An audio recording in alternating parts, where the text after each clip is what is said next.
High views, welcome to స్ఫూర్తి special programme. ఆశ, ఆశయం ఈ రెండు ఉంటే మన జీవితంలో మనం ఏదైనా సాధించగలుగుతాం.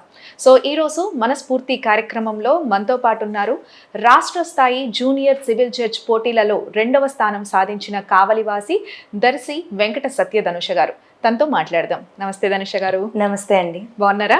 బాగున్నాను. సో మీ ముఖంలోనే తెలిసిపోతుంది ఆనందం. Congratulations first of all. Thank you so much. So ఎలా సెలబ్రేట్ చేసుకుంటున్నారు ఈ యొక్క సక్సెస్ని? చాలా గర్వంగా ఫీల్ అవుతున్నాను. అండ్ సంక్రాంతి అయినా ఉగాది అయినా మా ఇంట్లో అన్ని ఫెస్టివల్స్ ఒకటేసారి ఈ విజయంతో వచ్చేసినట్టు అనిపిస్తూ ఉంది. సో ప్రాపర్ అంతా కూడా కావలేనా? కావలే అండి. ఎక్కడ పుట్టారు? అంటే పుట్టింది, చదివింది అంతా కూడా కావలే? అంతా కావలే. ఓకే. అమ్మ నాన్న ఏం చేస్తుంటారు ధనుష గారు? మా డాడీ పేరు శ్యామ్ ప్రసాద్ గారు. ఆయన రియల్ ఎస్టేట్ బిజినెస్ చేస్తారు. మా మదర్ వనజ. ఓకే.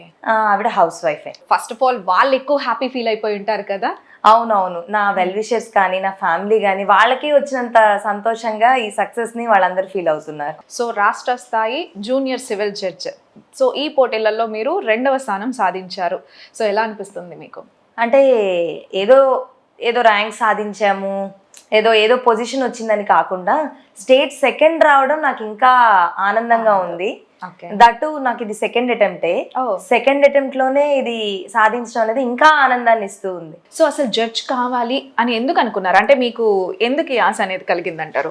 అంటే చిన్నప్పటి నుంచి మా పేరెంట్స్ ఫ్రమ్ చైల్డ్హుడ్ వాళ్ళు కూడా హెల్పింగ్ నేచర్, అంటే సొసైటీ పట్ల ఏదో ఒకటి మనం సొసైటీకి తిరిగి ఇవ్వాలి అనే దృక్పథంతో ఉండేవాళ్ళు.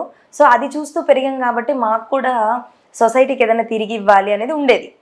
అండ్ సొసైటీలో జరిగే ఇష్యూస్, అంటే ఆడపిల్లని కనగానే అంటే పెళ్లి చేసి పంపించేసేయాలి ఇలా అందరు అనుకుంటూ ఉంటారు.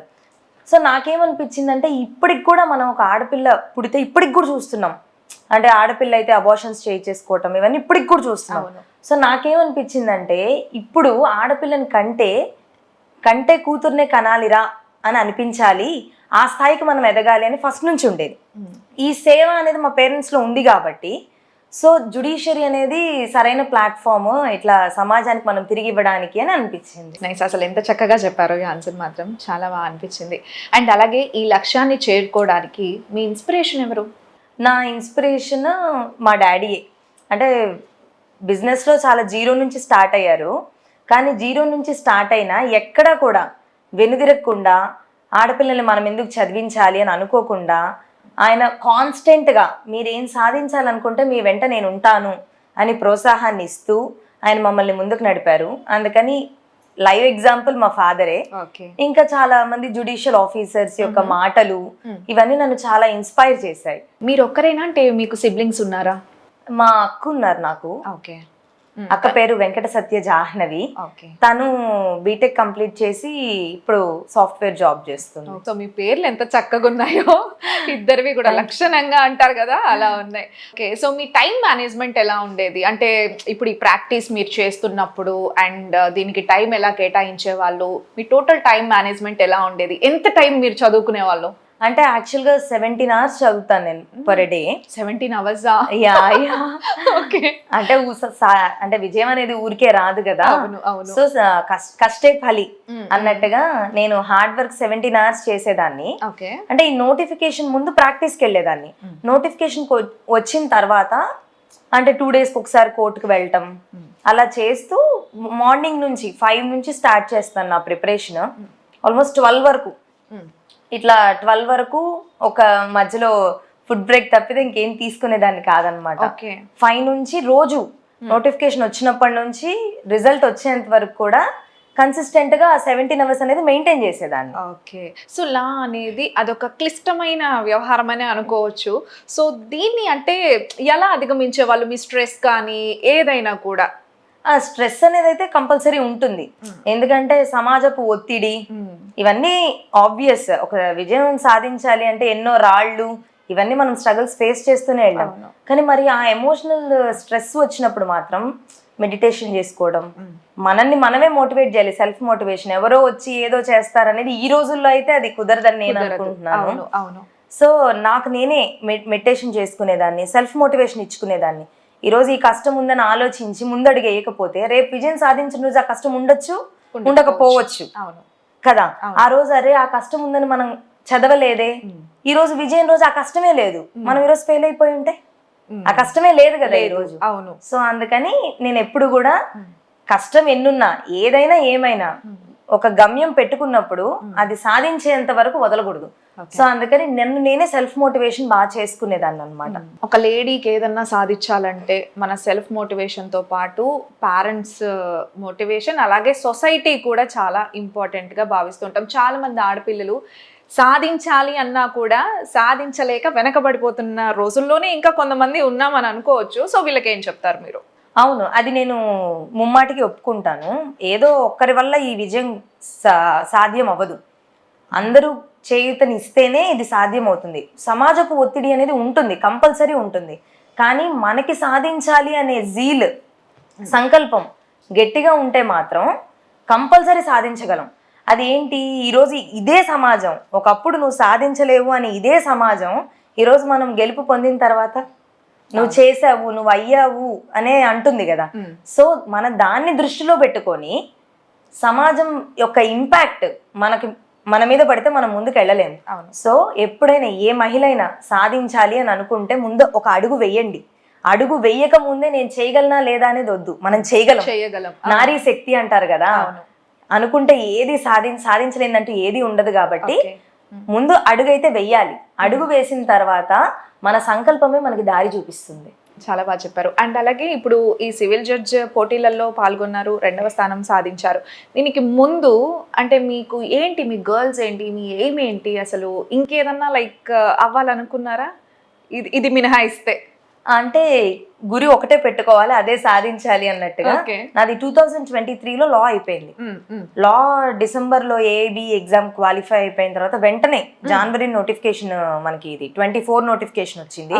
సో వెంటనే డిసైడ్ అయిపోయాను. నోటిఫికేషన్ చూసిన రోజే అనుకున్నాం సాధించాలి. సాధించడం కూడా ఖచ్చితంగా స్టేట్ ర్యాంకే కొట్టాలని ఆ రోజే డిసైడ్ అయ్యాను అనమాట. సో బలంగా ఉండింది అప్పుడే. సో ఓన్లీ ఒకటే గురి, ఒకటే లక్ష్యం. చేరుకున్నారు ఫైనల్ గా. ఓకే, సో మీ తల్లిదండ్రి ఎంతో సపోర్టివ్ గా ఉంటారు మీకు. సో వాళ్ళు అంటే ఎంతో ఎంజాయ్ చేసి ఉంటారు ఈ యొక్క సక్సెస్ ని.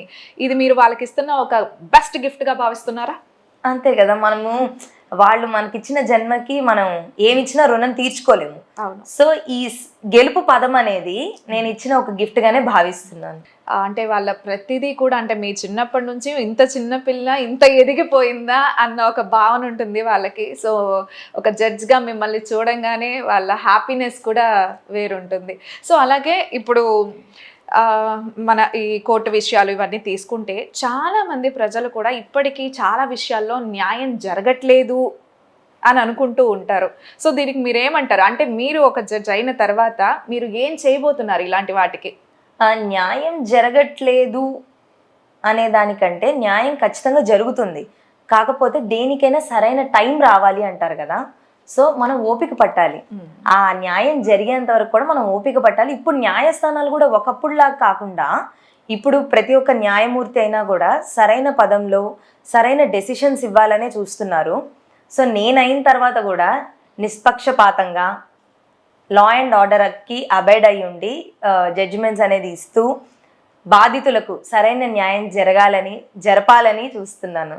అలాగే ఒక జూనియర్ సివిల్ జడ్జ్గా మీరు సమాజానికి ఎలాంటి సేవలు అందించాలనుకుంటున్నారు? నేను ఒక జూనియర్ సివిల్ జడ్జిగా సమాజానికి ఏ సమయంలో ఎటువంటి అవసరం వచ్చినా నేను అందించడానికి రెడీగా ఉన్నాను. అంటే ఎటువంటి అవసరము అని అంటే ఎక్కడైతే బాధితులు బాధింపబడుతున్నారో, సమస్య వచ్చిందో ఆ సమస్యను నేను పరిష్కరించడానికి చూస్తాను. అయితే ఇది కూడా నేను ఫాస్ట్ డిస్పోజల్, టైమ్లీ మేనర్లో చేయాలి అని అనుకుంటున్నాను. అలాగే మేడం, మీరు ఒక న్యాయవాది హోదాలో నుంచి న్యాయమూర్తి హోదాలోకి వచ్చారు. సో దీనికి మీ స్పందన ఏంటి? అంటే న్యాయం కోసం వెళ్ళాలి అని అంటే సరైన ప్లాట్ఫామ్ ఏంటి సమస్య వచ్చినప్పుడు అని అంటే జుడిషియరీ, కోర్టులకే వెళ్తాం. సో ఈ కోర్టులకు వెళ్ళినప్పుడు న్యాయమూర్తుల దగ్గరికి ఆ సమస్యను తీసుకొని వచ్చేది ఎవరు? న్యాయవాదులు. కానీ ఆ న్యాయవాదులు చేసిన ఆర్గ్యుమెంట్స్కి లాస్ట్ ఫైనల్ డెసిషన్ ఇచ్చేది ఎవరు? న్యాయమూర్తి. అంటే మొదటి అడుగు న్యాయవాది, చివరి మెట్టు న్యాయమూర్తి. సో ఈ మొదటి అడుగు నుంచి చివరి మెట్టుకి వచ్చిన ఈ ప్రయాణము చాలా ఆనందంగా ఉంది. అండ్ అంటే మనము న్యాయవాదిగా చేస్తున్నప్పుడు డెసిషన్ ఏమొస్తుందో, చివరి మెట్టు ఏమొస్తుందో అని ఎదురు చూసే రోజు నుంచి ఈ రోజు మనం ఆ డెసిషన్ కి ఇచ్చే స్టేజ్కి వచ్చాము అంటే అది చాలా హ్యాపీగా ఉంది. ఒక న్యాయవాదిగా ఉన్నప్పుడు మీరు చాలా కేసెస్ చూసుంటారు. సో దీంట్లో మీకు చాలా బాధాకరంగా అనిపించిన కేసు ఏది? యాక్చువల్గా నేను ఒక డైవర్స్ కేసు చూసాను అనమాట. ఆ డైవర్స్ కేసులో ఆ అమ్మాయిది ఎటువంటి ఇంత చిన్న తప్పు కూడా లేదు. ఓకే. అయితే చాలా చిన్న వయసులో అమ్మాయికి పెళ్ళయింది. 3 months, just 3 months of relation, marital life అనమాట. తను ప్రెగ్నెంట్ అయిపోయింది. ఇంకా మనకు ఆ కోవిడ్ టైంలో వచ్చిన కేసు ఇది. యాక్చువల్గా ప్రెగ్నెంట్ అయింది. ప్రెగ్నెంట్ అయిన తర్వాత వాళ్ళు అమ్మగారి ఇంటికి పంపిస్తారు కదా, 3rd month వచ్చిన తర్వాత పంపించేశారు. ఇంక అంతే, అమ్మాయిని తీసుకెళ్ళలేదు. ఆ అమ్మాయికి షీ హ్యాడ్ నో వే, అంటే అసలు ఎక్కడా కూడా తనకి ఇది డైవర్స్ పిటిషన్ వస్తుంది, డైవర్స్కి అప్లై చేస్తారు అన్నది కూడా తెలియదు.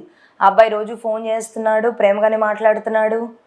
సో ఇప్పుడు సడన్గా తనకి ఒక బేబీ బర్త్ అయిన తర్వాత అప్పుడు డైవర్స్కి అప్లై చేశారు. ఓకే. సో నాకు ఆ అమ్మాయి వాళ్ళ తల్లిదండ్రుల వేదన విన్నప్పుడు ఇంకా మహిళలకు న్యాయం జరగట్లేదా, ఇంకా మహిళ ఇంత వెనకబడి ఉందా అని అంటే వాళ్ళ పేరెంట్స్ బాధ విన్నప్పుడు మాత్రం హృదయం కలిచివేసింది అనమాట.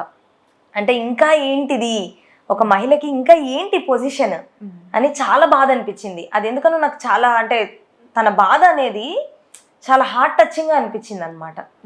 నిజంగా ఆడవాళ్ళు ఫేస్ చేసే కొన్ని సిచ్యువేషన్స్ అంటే ఎంత మీరు న్యాయవాది అయినా కూడా అలా బాధాకరంగా అనిపిస్తూ ఉంటాయి. సో అలాంటిది మీరు ఈరోజు న్యాయమూర్తిగా నిలబడి సరైన జడ్జ్మెంట్ ఇచ్చే స్టేజ్కి వచ్చారు.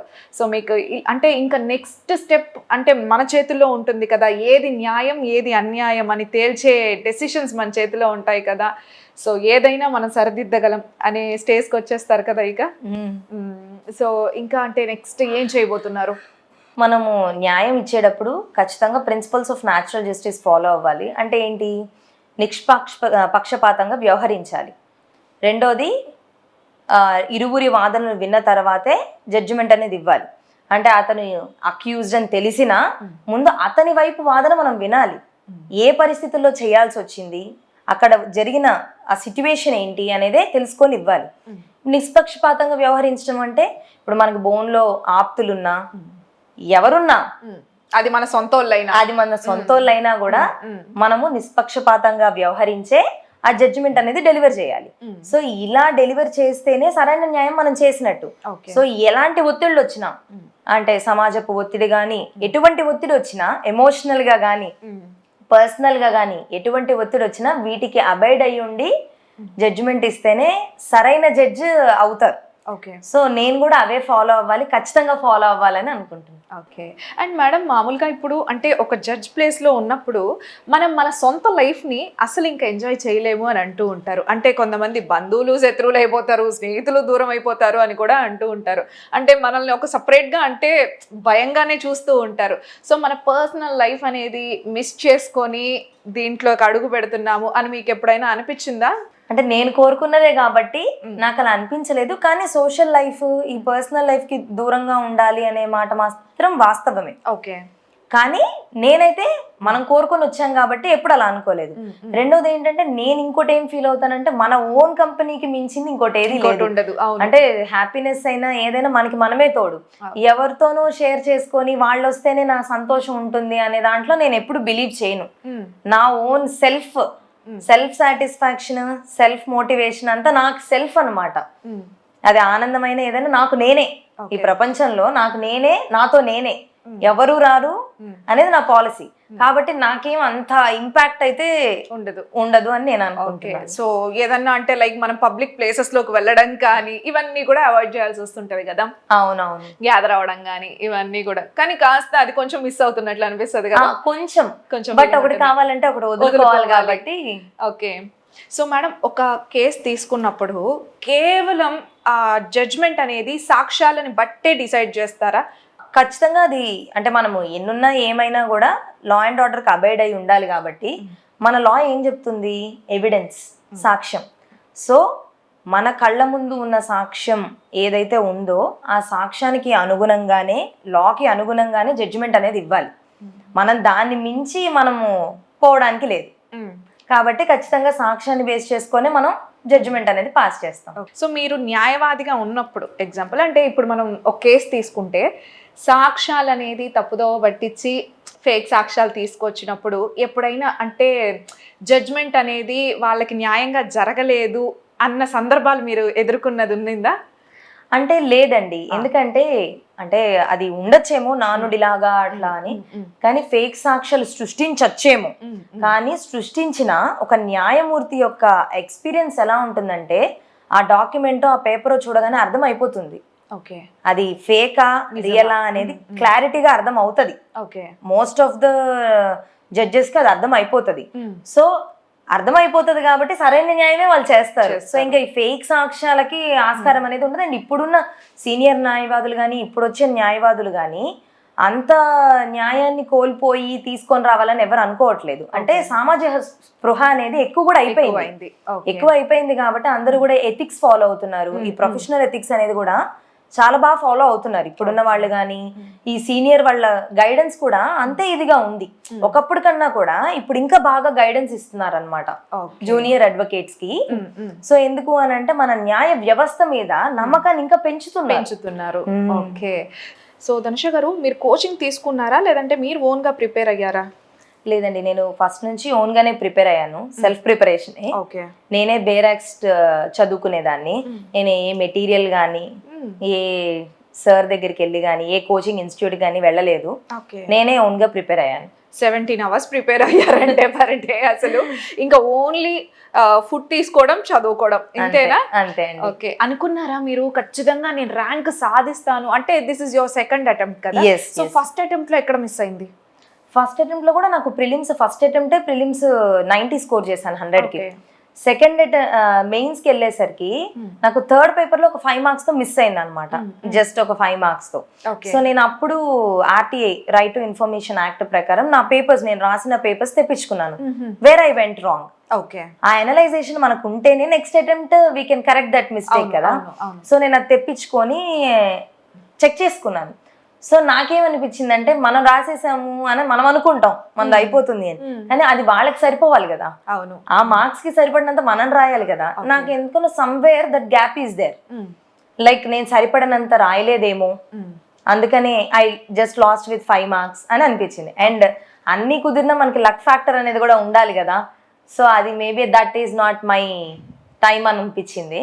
సో నెక్స్ట్ అటెంప్ట్ లో అవి నేను క్లారిఫై చేసుకున్నాను అనమాట, రెక్టిఫై చేసుకొని ప్రిపేర్ అయ్యాను. సో అలాగే ఈ మొత్తం ప్రయాణంలో మీరు ఎదుర్కొన్న సవాళ్ళు ఏంటి? సవాళ్ళు అంటే ఫస్ట్ నాకు సెల్ఫ్ ప్రిపరేషన్ కదా. అండ్ మా ఫ్యామిలీలో కూడా ఎవరు అడ్వకేట్స్ లేరు. ఓకే, సో నాకు గైడెన్స్ లేదు, ఎవరు జడ్జెస్ లేరు. సో ఫస్ట్ ఆ బేర్ యాక్ట్ అనేది ఒకటి ఉంటుంది మనకి. ఆ బేర్ యాక్ట్ చదివినప్పుడు ఏం అర్థమయ్యేది కాదు. ఈ ABCDలు కూడా కొత్తగా చదువుతున్నట్టు అనిపించేది. ఎలా క్రాక్ చేయాలి, అసలు ఇది మన వల్ల అవుతుందా లేదా అని, అంటే మనసు సంఘర్షణ అనమాట. ఇటు వచ్చేసాము, ఇప్పుడు ఇది కొట్టగలమా లేదా, ఇదేమో ఏం అర్థం అవ్వట్లేదు అని అనిపించింది. వెళ్ళిపోదామా వెనక్కి అని అనిపించింది. సో అప్పుడు డిసైడ్ అయ్యాను, నేను ABCDలు చిన్నప్పుడు నేర్చుకున్నప్పుడు కూడా నాకు ABCDలు రావు కదా. అవును, ఈరోజు వర్డ్స్, సెంటెన్సెస్ అన్ని రాస్తున్నాను కదా. అడుగులు వేసే ముందు కూడా, పరిగెత్తే ముందు కూడా అప్పుడు మనం దోగాడుతూనే ఉంటాం. అవును, సో అప్పుడు మనం అనుకుంటామా మనం నడవగలమా అని అనుకొని ఉంటే ఈరోజు పరిగెత్తేదాన్ని కాదు కదా. సో అంటే ప్రయత్నం చేయిందే ఏది రాదు, ప్రయత్నిద్దాం.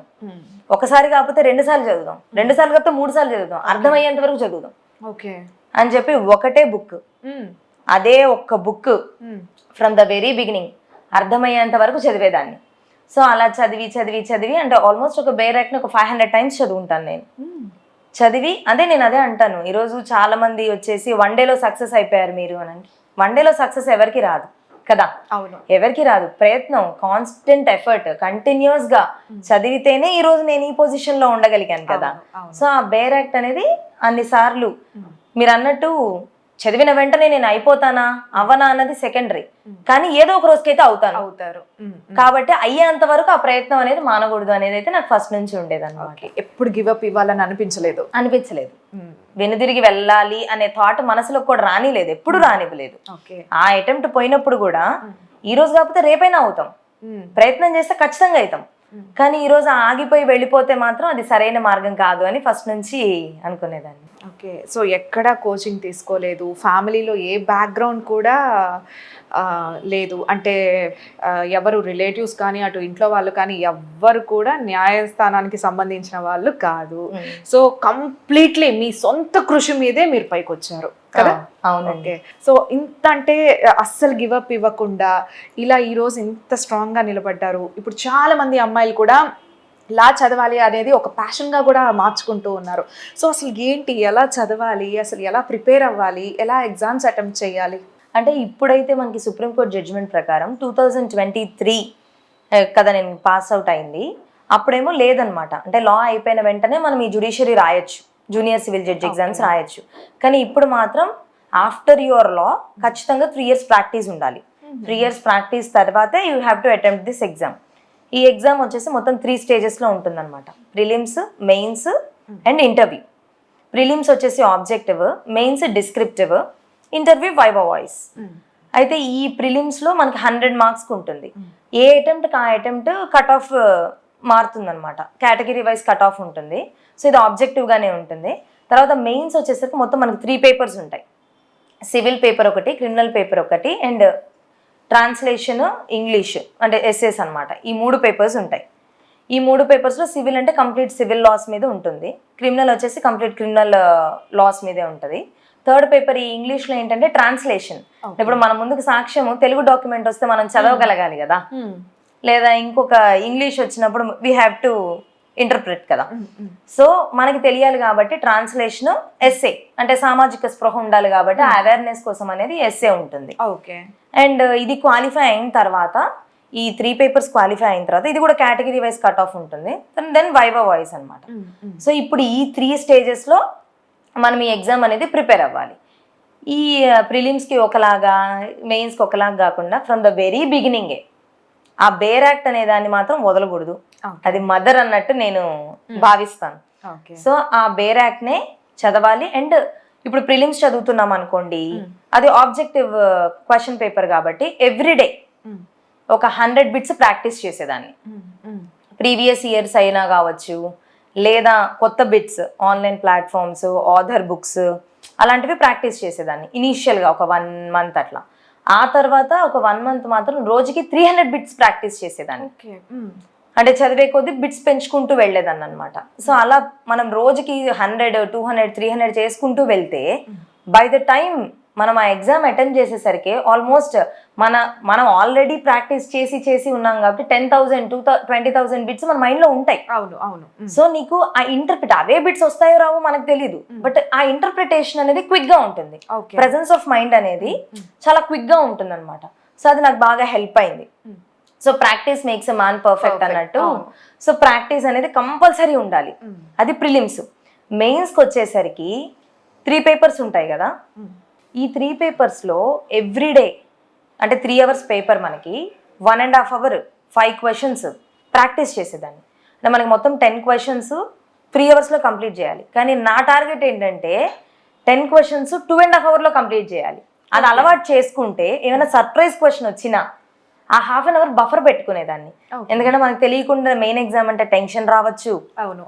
సో అది మేనేజ్ చేయడానికి ఆ 1/2 hour బఫర్ పెట్టుకునేదాన్ని. సో రోజు ఈ 3 hours పేపర్ని 2.5 hour రాయటం మొదలు పెట్టాను. అండ్ ఇంగ్లీష్ పేపర్ కూడా ఏముందిలే, మనకి ఇంగ్లీష్ మీడియమే కదా, మనం అయిపోవచ్చు అని చాలా మంది అనుకుంటారు. కానీ most of the judiciary prepare అయ్యే స్టూడెంట్స్ అందరూ లాస్ అయ్యేది 3rd paperలోనే. బికాజ్ నేను ఫస్ట్ అటెంప్ట్లో సివిల్ పేపర్, క్రిమినల్ పేపర్ అయిపోయింది. 3rd paperలోనే ఐ వాజ్ ల్యాగ్ అనమాట. సో అప్పుడు అమ్మ ఇదేముంది అని అనుకోకూడదు, మనము we have to prepare for everything అని అనిపించింది. సో నేను మాత్రం మెయిన్స్కి ప్రిపేర్ అయ్యేటప్పుడు ఒక 1.5 hour రైటింగ్ ప్రాక్టీస్ చేసేదాన్ని civil, 1.5 hour criminal paper practice చేసేదాన్ని, 5 questions. అండ్ ఖచ్చితంగా ఇంకో 1.5 hour ఇది 3rd paper, 1/2 hour ట్రాన్స్లేషను, అంటే Tamil Nadu papers, all state judiciary, Rajasthan, Bihar అన్ని స్టేట్ జ్యుడిషియరీస్ ప్రాక్టీస్ చేసేదాన్ని. అండ్ ఒక 1 hour జనరల్ ఎస్సే చూసేదాన్ని. దీంతో పాటు కంపల్సరీ నా క్లాసెస్ అంటే నేను చెప్పుకునేటప్పుడు నేనే ఇంటర్ప్రిట్ చేసుకుని రికార్డ్ చేసుకునేదాన్ని ఫోన్లో.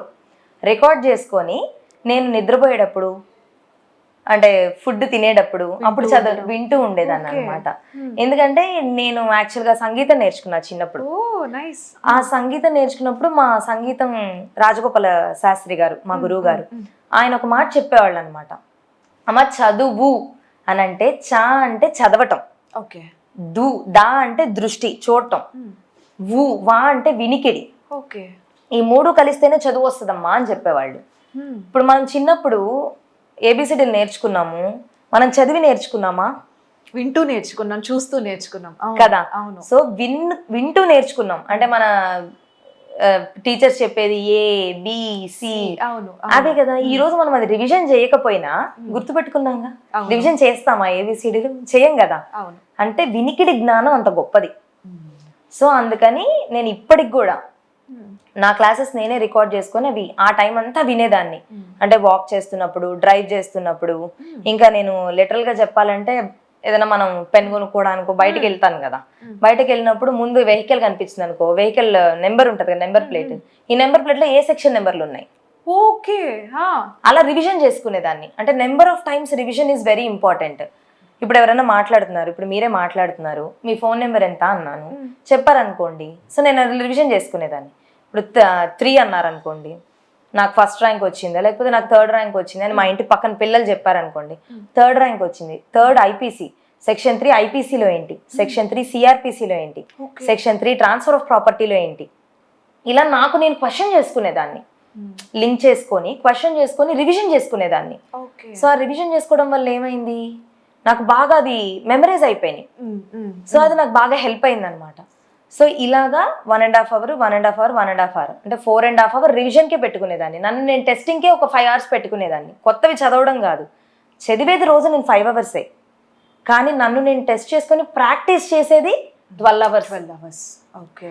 కానీ మనం వాళ్ళు అంటే జనరల్గా అందరూ ఏం చేస్తాం, మనం 5 hours ప్రాక్టీస్ చేస్తాము, 12 hours చదువుతాము. మనకెంత వచ్చిందో మనకు తెలియకపోతే దర్ ఈస్ నో పాయింట్ కదా.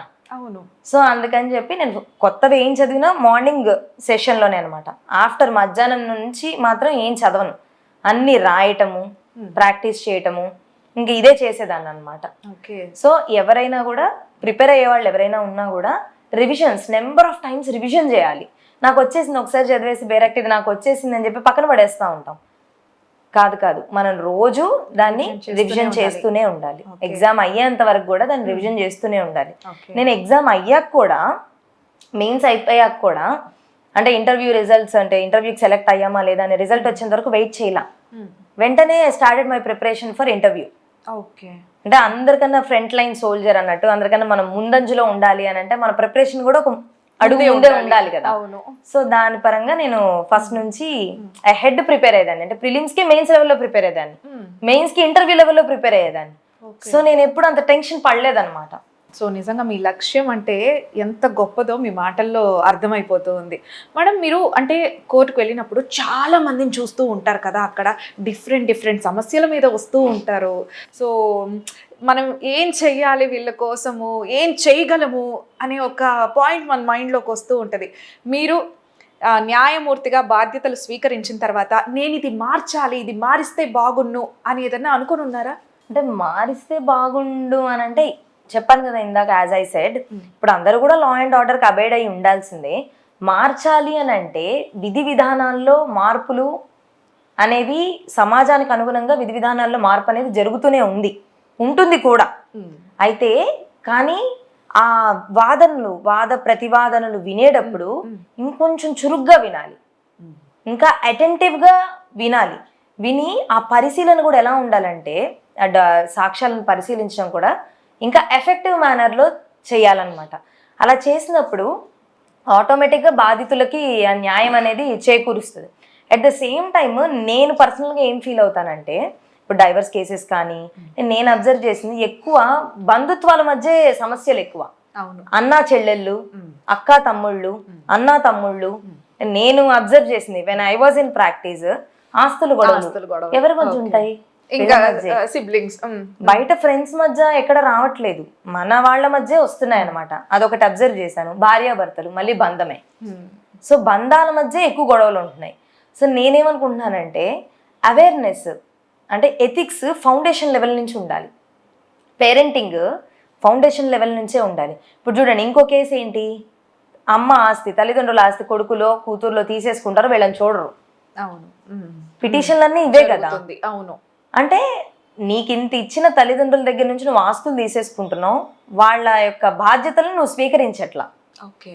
సో ఇలాంటి కేసెస్ ఎక్కువ చూసాను కాబట్టి నేనేం ఫీల్ అయ్యానంటే, బయట వాళ్ళతో కాదు పోరాటం, ఇంట్లో వాళ్ళతోనే పోరాటం, అసలైన పోరాటం. సో ఆ పోరాటాన్ని తప్పించాలంటే ముందు మనకన్నా కూడా ఇంట గెలిచి రచ్చ గెలవాలి. సో అందుకని బాంధవ్యాలు, బంధుత్వాలు చాలా స్ట్రాంగ్ ఉండాలి. అంటే పునాది ఎప్పుడు కూడా చాలా స్ట్రాంగ్ ఉండాలి. అంటే ఎథికల్గా. అంటే మా పేరెంట్స్ అదే నేర్పించారు. మేమిద్దరం మా ఆడపిల్లం కదా, ఎక్కడైనా సిబ్లింగ్స్ మధ్య గొడవలు ఎలా ఉంటాయి, ఏదైనా ఒక డ్రెస్ తెచ్చినప్పుడు నేను తీసుకుంటా. మా ఇద్దరి మధ్య అలా ఉండదు. నువ్వు తీసుకో, నీకు బోర్ కొట్టినప్పుడు నువ్వు అయిపోయిన తర్వాత నాకు ఇవ్వు. మా ఇద్దరి మధ్య చిన్నప్పటి నుంచి ఇలానే ఉండేది.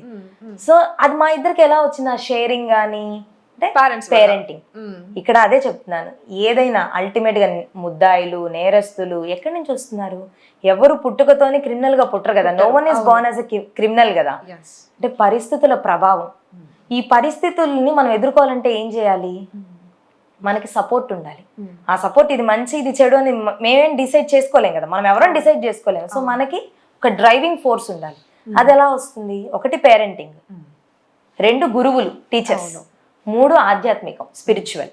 ఈ మూడిటి నుంచి ఆ స్ట్రెంగ్త్ అనేది వస్తుంది. అందుకే అంటారేమో తల్లి, తండ్రి, గురువు, దైవం. అది. సో ఇవి గనక ఉంటే ఖచ్చితంగా అది నేను అంటున్నాను, పునాది నుంచే మనం అరికట్టచ్చు అంటున్నాను.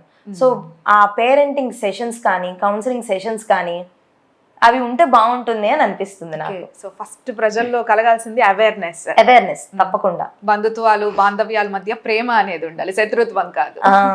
మీరు ఎన్నో చూసుంటారు. సో అంటే జుడిషియల్ అనేది అది మామూలు మాటల్లో చెప్పలేము, ఎందుకంటే అదొక క్రిటికల్ గానే తీసుకోవచ్చు. సో ఇంత చూసిన మీరు ఏదో అంటే ఖచ్చితంగా నేను చెయ్యాలి సమాజానికి అని చెప్పి, అంటే మీ మాటల్లోనే అర్థమైపోతుంది. నేను ఒక న్యాయమూర్తి కావాలి అయ్యాను అనేది ఎక్కడ కూడా కనపడటం లేదు. ఖచ్చితంగా నేను ఏదో చెయ్యాలి సమాజానికి అనేదే అర్థమవుతుంది మీ మాటల్లో. మేడం, అలాగే మన ఫ్యామిలీ అనేది మనకి ఎంత సపోర్ట్ ఉంటుందో, సో మీన్వైల్ మన ఫ్రెండ్ సపోర్ట్, ఇలా రిలేటివ్ సపోర్ట్, ఇలా కూడా చాలా ఉంటుంది కదా. సో మీ లైఫ్లో మీకు ది బెస్ట్ సపోర్ట్ అందించిన ఫ్రెండ్స్ ఉన్నారా? ఉన్నారండి. ఎందుకంటే బికాజ్ ఈ రోజు నేను సక్సెస్ సాధించినప్పుడు నా ఫ్యామిలీ ఎంత హ్యాపీగా అయితే ఫీల్ అవుతున్నారో, అలానే ఈ సక్సెస్ నా ఒక్కదంది కాదు, మనది అన్నట్టుగా మా ఇంటి దగ్గర ఫ్రెండ్స్ కానీ, రిలేటివ్స్ కానీ చాలా హ్యాపీగా ఫీల్ అయ్యారు. అంటే వాళ్ళు ఇచ్చిన సపోర్ట్ కూడా నాకు అట్లనే ఉంది. ఎందుకంటే ఇప్పుడు నేను ఇంటర్వ్యూకి ప్రిపేర్ అయ్యేటప్పుడు మా ఇంటి పక్కన ఒక 2 ఫ్రెండ్స్ ఉన్నారనమాట. వాళ్ళ పేరు మానస, యశోద. వాళ్ళిద్దరూ ఏ విధంగా చేశారంటే, అంటే నాకు అలవాటు ఉండాలి కదా ఆన్సర్ చెప్పడం.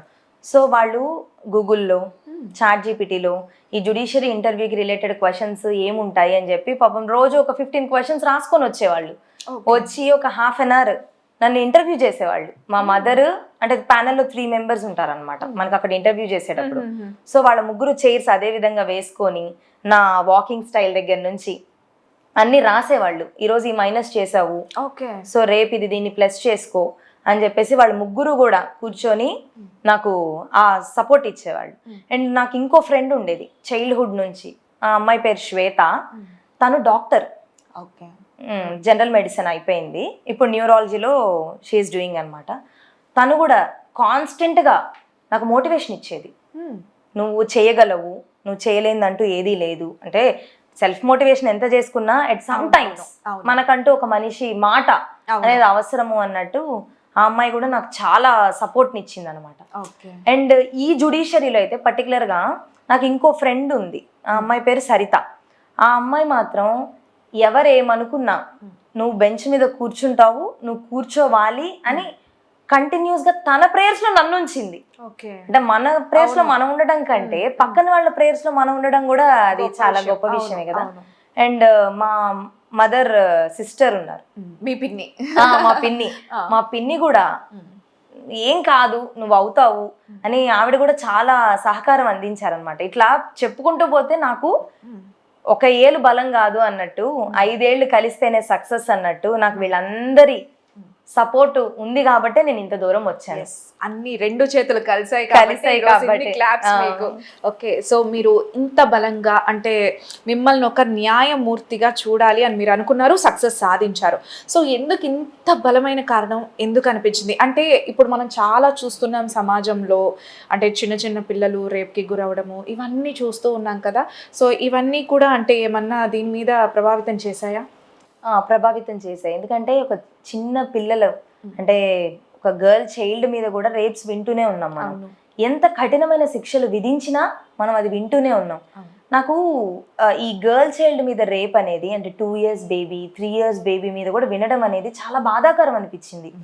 అంటే ఇంకా తల్లిదండ్రులు ఏ విధమైన సెక్యూరిటీతో పిల్లల్ని స్కూల్కి పంపిస్తారు, ఏ విధమైన సెక్యూరిటీ ఉంది ఒక ఆడపిల్లకి అనిపించింది.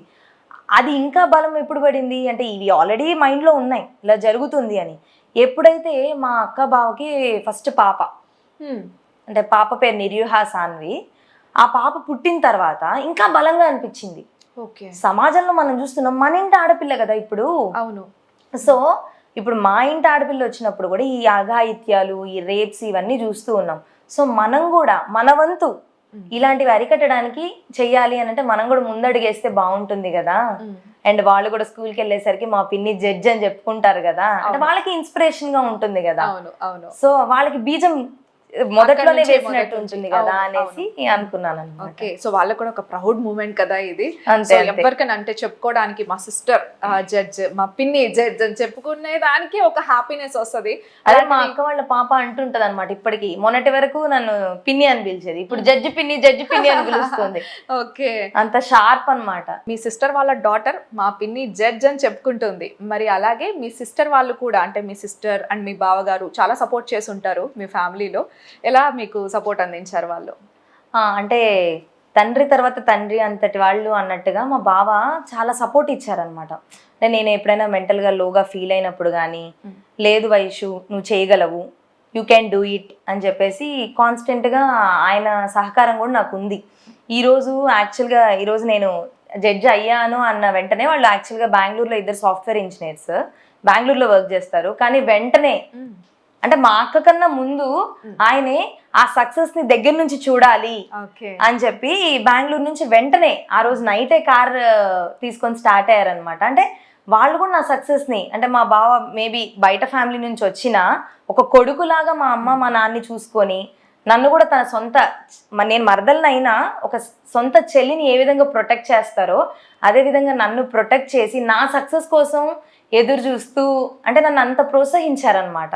అలాగే చాలా మంది విలేజ్ లో ఉన్న ఆడవాళ్ళు ఇప్పటికీ కూడా ఏం చేయలేని పరిస్థితి అని కొందరు ఉన్నారు, కొందరు వచ్చి సాధించాలి. ఇలాగే మీరు ఎలా అయితే మిమ్మల్ని మీరు మౌల్డ్ చేసుకున్నారో ప్రతి విషయంలో కూడా అంటే మీ సక్సెస్ కి మెయిన్ పిల్లర్ మీరే, మీ మాటల్లోనే అర్థమవుతుంది అది. సో అలానే వాళ్ళు సక్సెస్ చేసుకోవడానికి కూడా చాలా ప్రయత్నిస్తూ ఉంటారు. ఇలాంటి వాళ్ళకి మీరు ఏం చెప్తారు? ముందు మిమ్మల్ని మీరు నమ్మండి, మనం సాధించలేదంటూ ఏదీ లేదు. So first believe your self, మనం చేయగలం, మనం చేస్తాం, మనం చేసి చూపిద్దాం అనేది ఫస్ట్ మైండ్లో పెట్టుకోవాలి. విలేజ్ నుంచి వచ్చిన వాళ్ళైనా ఎవరైనా. సో ఇప్పుడు అప్పట్లో అంటే సోర్సెస్ లేవు ప్రిపేర్ అవ్వడానికి, అంటే ఒక టౌన్కి రావాలి, ఒక సిటీకి రావాలి, ఒక సార్ దగ్గరికి వెళ్ళాలి అనేది. అప్పుడంటే మనకు సోర్సెస్ లేవు ప్రిపేర్ అవ్వడానికి. కానీ ఇప్పుడు ప్రపంచం అంతా మన కళ్ళ ముందే ఉన్నట్టుగా యూట్యూబ్, సో ఇవన్నీ ఆన్లైన్ ప్లాట్ఫామ్స్ అవన్నీ ఉన్నాయి కాబట్టి ఎక్కడికో వెళ్ళక్కర్లేదు, మనలో ఫస్ట్ అవ్వాలని ఉండాలి. సోర్సెస్ ఆఫ్ బుక్స్ కూడా అట్లానే ఉన్నాయి మనకి. సో ఆన్లైన్ ప్లాట్ఫామ్స్ ద్వారా వీడియోస్ చూస్తూ ఇంకా గైడెన్స్ కావాలంటే ఇప్పుడు చాలా మంది అవైలబుల్ ఉంటున్నారు. అంటే అడ్వకేట్స్ కూడా ఇలాంటి అంబిషన్ ఉన్న జూనియర్ అడ్వకేట్స్ ఎవరైతే ఉన్నారో వాళ్ళని అంటే జ్యుడిషియల్ ఆఫీసర్స్ దగ్గరికి వెళ్ళి అంటే గైడెన్స్ ఇప్పించటం. సో అదనేది వచ్చేసింది ఇప్పుడు. సో ఎవరు మేము చేయలేము ఎలా చేయాలి అని టెన్షన్ పడక్కర్లేదు. సో మీరు ఇంట్లో ఉంటూనే సరైన బుక్ ఫాలో అవుతూ ప్లాన్డ్గా ఎలా చదవాలి ఏంటి అని ప్లాన్డ్గా అర్థం కాని సెక్షన్స్ ఏమన్నా ఉన్నా అవన్నీ ఆన్లైన్ ప్లాట్ఫామ్స్లో చూస్తూ, అండ్ చాలా వెబ్సైట్స్ కూడా ఉన్నాయి. అండ్ మనం చూస్ చేసుకున్న ఆ బేర్ యాక్ట్ కూడా ది బెస్ట్ ఉండాలి.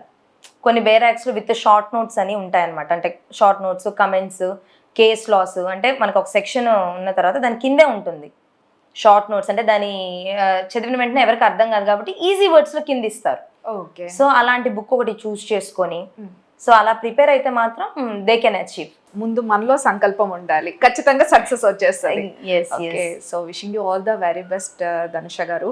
సో ఇంకా ఇంకా సక్సెస్ సాధించాలి, ఎందుకంటే ఉడుం పట్టు లాంటిది Yes, yes. కదా. సో మీరు అంటే ప్రతిదీ కూడా మీకు మీరు సాధించాలి అనే ఒక తపన ఈరోజు నలుగురికి స్ఫూర్తిగా నిలిచారు, ప్రతి అమ్మాయికి అని చెప్పుకోవచ్చు. ఎందుకనంటే చాలా మంది ఏం చేయగలంలే అంటే సొసైటీ మనల్ని వెనక్కి లాగుతూ ఉంటుంది, ప్రతి విషయంలో కూడా మనం సక్సెస్ అయ్యాము అని అంటే వాళ్ళు మనం ముందు వచ్చి నిలబెడతారు. సో అలాగా మీరు ప్రతిదీ సక్సెస్ సాధించారు, ఈరోజు ప్రతి ఒక్కరికి గర్వంగా నిలిచారు. I wish you all the very best and have a great success. Thank you. Thank you. నమస్తే అండి, నా పేరు దర్శి వెంకట శ్యాంప్రసాద్ కావలి. ఈరోజు మా పాప జూనియర్ సివిల్ జడ్జి రిజల్ట్లో రాష్ట్ర స్థాయి ద్వితీయ ర్యాంకు సాధించిన దానికి మాకెంతో ఆనందంగా ఉంది. ఈ ఆనందాన్ని మేము బాగా పంచుకుంటూ అందరం సంతోషంగా కుటుంబ సభ్యులందరం హ్యాపీగా ఉన్నాము. నమస్తే అండి. ఈరోజు నా మరదలు దర్శి వెంకట సత్య ధనుష రాష్ట్ర స్థాయి 2వ ర్యాంక్ సాధించింది జేసీజేలో. మేము ఎంతో సంతోషంగా ఉన్నాము.